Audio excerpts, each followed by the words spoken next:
కేంద్ర మంత్రివర్గ ఏర్పాటులో భాగంగా మంత్రులకు శాఖల కేటాయింపులు జరిగినాయి. ప్రధానమైన కీలకమైన 5 శాఖలను గతంలో ఎవరు నిర్వహించారో వాళ్ళకే యాజ్ ఇట్ ఈస్గా కేటాయించారు. ప్రధానంగా రక్షణ శాఖ సేమ్ యాజ్ యూజువల్గా రాజ్నాథ్ సింగ్ ఆయన దగ్గర పెట్టారు. హోంమంత్రిత్వ శాఖ అమిత్ షా దగ్గరే ఉంచారు. అదేవిధంగా ఆర్థిక శాఖ నిర్మలా సీతారామన్ ఆమె దగ్గరే ఉంచారు. రవాణా శాఖ నితిన్ గడ్కరీ గతంలో నిర్వహించారు, ఆయన దగ్గరే ఉంచారు.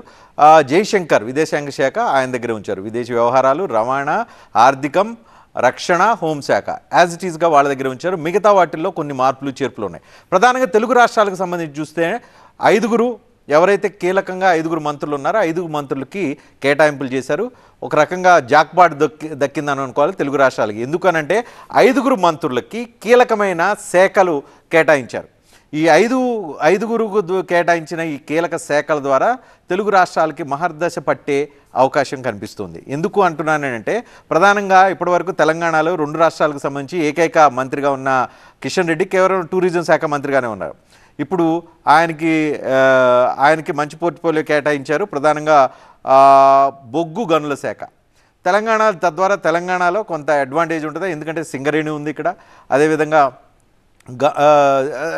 బొగ్గుకు సంబంధించి కావచ్చు, ఇతరత్ర ఇక్కడ తెలంగాణలో అదనంగా ఈ శాఖ ద్వారా పనిచేయడానికి కిషన్ రెడ్డికి ఒక అవకాశం, తెలంగాణకు ఇంకా మంచి అవకాశం దక్కే పరిస్థితి మనకి కనిపిస్తుంది. అదేవిధంగా బండి సంజయ్కి హోంమంత్రిత్వ శాఖ సహాయ మంత్రిగా ఇచ్చారు. బండి సంజయ్ అమిత్ షా భక్తుడు. సేమ్ ప్రధానమంత్రి నరేంద్ర మోడీతో పాటు అమిత్ షాతో ఆయన అత్యంత భక్తుడుగా ఉంటుంటారు. అమిత్ షా దగ్గర పనిచేయాలనేది ఆయన కోరిక తీరినట్లుగా మనం భావించాల్సిన పరిస్థితి కనిపిస్తుంది. హోంమంత్రిత్వ శాఖ అమిత్ షా కింద పనిచేయటం అనేది ఒక కీలక పరిణామం. గతంలో ఇదే శాఖను కిషన్ రెడ్డి ఫస్ట్ టర్మ్లో కిషన్ రెడ్డి కొంతకాలం నిర్వర్తించిన పరిస్థితి మనకు కనిపిస్తుంది. ఆ తర్వాత ఇక ఆంధ్రప్రదేశ్ పాయింట్ ఆఫ్ వ్యూలో చూస్తే ఆంధ్రప్రదేశ్లో మొదటగా రామ్మోహన్ నాయుడు క్యాబినెట్ మంత్రిగా ఆయనకి పౌర విమానయాన శాఖ దక్కింది. గతంలో 2014లో అప్పుడు కేంద్ర ప్రభుత్వంలో తెలుగుదేశం పార్టీ ఉన్నప్పుడు అశోక్ గజపతిరాజు సేమ్ శాఖను ఆయన నిర్వర్తించారు. ఇప్పుడు అదే అవకాశం రామ్మోహన్ నాయుడుకు దక్కింది.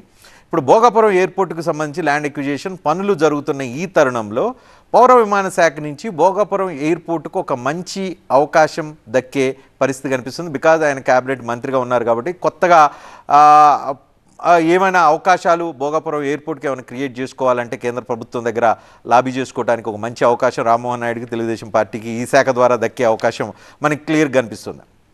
ఇక మనం రెండో వ్యక్తి గురించే శ్రీనివాస్ వర్మ, భారతీయ జనతా పార్టీ కామన్ కార్యకర్త శ్రీనివాస్ వర్మకు సహాయ మంత్రిగా అద్భుత అవకాశం దొరికింది. ఆయనకు దొరికింది కూడా ఉక్కు భారీ పరిశ్రమల శాఖ సహాయ మంత్రిగా.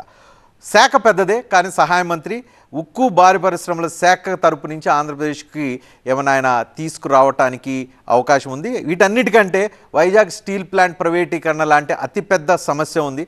ఆ సమస్య నుంచి రక్షించడానికి శ్రీనివాస్ వర్మ ఏమన్నా పనిచేసి ఏమైనా వైజాగ్ ప్రజలకు తీపి కబురు వినిపిస్తారా లేదా అనేది కూడా మనం చూడాల్సిన పరిస్థితి కనిపిస్తుంది.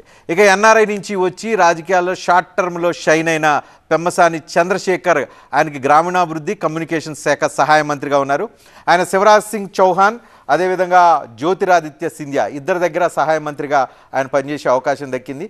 కమ్యూనికేషన్ శాఖగా అదేవిధంగా ప్రధాన గ్రామీణ ప్రాంతాలకు సంబంధించి అభివృద్ధి చేసుకోవడానికి ప్రధానంగా విభజన చట్టంలో భాగంగా వెనుకబడిన ప్రాంతాలకు నిధులు కేటాయించే అవకాశం ఉంది. ఆ కేటాయింపులు గత కొంతకాలంగా సరిగ్గా జరగట్లేదు.